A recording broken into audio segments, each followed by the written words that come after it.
Men Ahal vilayetiniň Babadaýan etrawyna hormatly din zalışdaky Meredi Fasır Muhammed. Biz hormatly prezidentimiziň döredişlik bilen meşgullanýan wagtlary, eser ýazýan wagtlary, türkmen alawaýlary baradaky eserler ýazýan wagtlary, türkmen atlary baradaky eserleri bilen ýazmak bilen meşgullanan wagtlary, Türkmenistanyň informasiýa serişçilerinden, telewideniyeden, gaziýet maglumatlaryndan ilmedama eşitip durýas.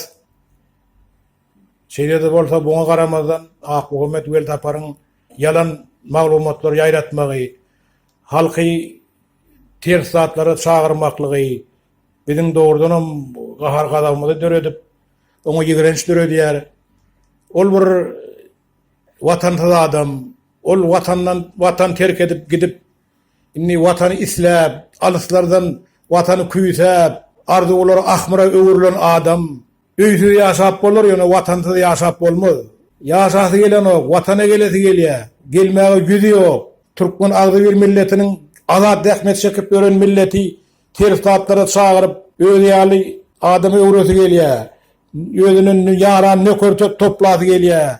Ony ýaly ýat ýerde ýaban ýatyp gören itiň ýerine düşýär. Türkmen halky ýok. Türkmen halky akylly millet, aňarsy akylly, aňarsy dana millet.